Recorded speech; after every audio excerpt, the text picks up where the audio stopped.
Air hostess کی آواز تھی کہ جیسے کسی نے جہاز میں کوئی ایٹم بم لا کر پھینک دیا ہو اور ہر طرف ایک افراتفری سی پھیل گئی۔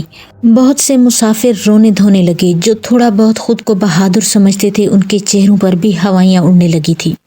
ظاہر ہے موت کا خوف اچھے اچھوں کے پسینے چھڑوا دیتا ہے۔ خواتین کے تو باقاعدہ رونے سے ماحول اور بھی خوفناک ہو گیا تھا۔ ان کے دھاڑے مار مار کر رونے سے پورے جہاز میں ایک خوف و ہراس کی فضا قائم ہو گئی تھی۔ ابھی کچھ ہی دیر ہوئی تھی کہ اچانک جہاز کو جھٹکے لگنے لگے۔ یوں لگ رہا تھا جیسے وہ کسی ہوائی طوفان کے جھکڑوں کے اندر سے گزر رہا ہو، لیکن یہ کسی طوفان کا نہیں بلکہ فیول ٹینک کے خالی ہونے کا اشارہ تھا۔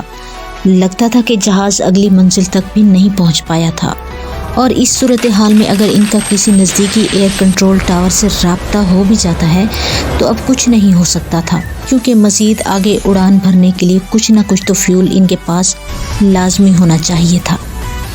بھاڑ میں جائے یہ سسٹم، کیا فائدہ ایسے ایئر کنٹرول ٹاور بنانے کا جب مصیبت کے وقت یہ لوگ کال ہی پک نہیں کرتے۔ کیپٹن راحیل نے غصے سے فون ایک جانب پٹکتے ہوئے کہا۔ اس کا چہرہ غصے سے سرخ ہو چکا تھا۔ ظاہر ہے اب سوائے موت کو گلے لگانے کے ان کے پاس کوئی اور چارہ ہی نہیں بچا تھا۔ اگر ان کا رابطہ آدھا گھنٹے پہلے ہو جاتا تو شاید اب تک کسی نزدیک ترین ایئرپورٹ پر لینڈ کر چکے ہوتے، لیکن اسی کشمکش میں ان کے پاس تھوڑا بچا کھچا فیول بھی ضائع ہو چکا تھا۔ اب وہ خالی ٹینک کے ساتھ کسی بھی وقت نیچے زمین پر لینڈ کر سکتے تھے، دوسرے لفظوں میں کسی بھی وقت موت کے گڑھے میں گر سکتے تھے۔ کو پائلٹ بابر بھلا اس کی بات کا کیا جواب دیتا؟ اس کے تو اپنے اوسان خطا ہو رہے تھے۔ اسے اپنی موت صاف دکھائی دے رہی تھی۔ اس کے ساتھ ساتھ اسے اپنی پیاری بیوی اور اپنا 6 سال کا بیٹا بڑی شدت سے یاد آنے لگا تھا۔ وہ دل ہی دل میں انہیں آخری پیار کر کے خدا حافظ کہہ چکا تھا۔ پھر وہ لمحہ آ گیا جس کا ان دونوں کو بڑی بے چینی سے انتظار تھا، ایک ایسا انتظار جس کا انجام ایک دردناک موت کی صورت میں اس سر جہنم میں موجود تھا۔ تمام مسافروں سے التماس ہے کہ اپنی اپنی جگہوں پر بیٹھ جائیں اور خود کو سیٹ بیلٹ کے ساتھ اچھی طرح مضبوطی سے باندھ لیں۔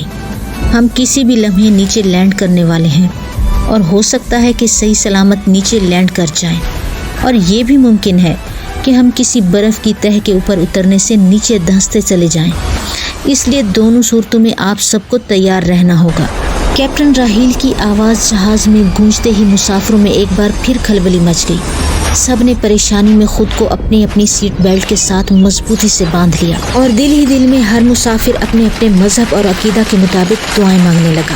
بہت سے مسافر خوف سے تھر تھر کانپ رہے تھے۔ سب کے چہروں پر دہشت کے سائے منڈلانے لگے تھے۔ ان کے چہروں کی طرف دیکھ کر یوں لگتا تھا جیسے کسی نے سرنجوں سے ان کے چہروں کا سارا خون نکال لیا ہو۔ پھر یکدم جہاز کو ایک زوردار جھٹکا لگا اور وہ تیزی سے زمین کی جانب جھکنے لگا۔ مسافروں میں ایک بار پھر چیخ و پکار شروع ہو گئی۔ اگر انہوں نے خود کو سیٹ بیلٹوں کی مدد سے باندھا ہوا نہ ہوتا تو شاید اب تک کافی مسافر ایک دوسرے سے ٹکرا کر ہلاک ہو چکے ہوتے۔ جہاز مسلسل نیچے سے نیچے ہوتا چلا جا رہا تھا، اور پھر اچانک اس کے پہیے نیچے تا حد نگاہ تک پھیلی برف کے پلیٹ فارم پر جا لگے۔ اب خدا بہتر جانتا ہے کہ وہ برف کی تہہ اتنی موٹی تھی کہ ایک جمبو جہاز کا وزن سہ پاتی، یا حقیقت میں اس کے نیچے کوئی چٹان تھی کہ جس پر وہ برف جمی ہوئی تھی۔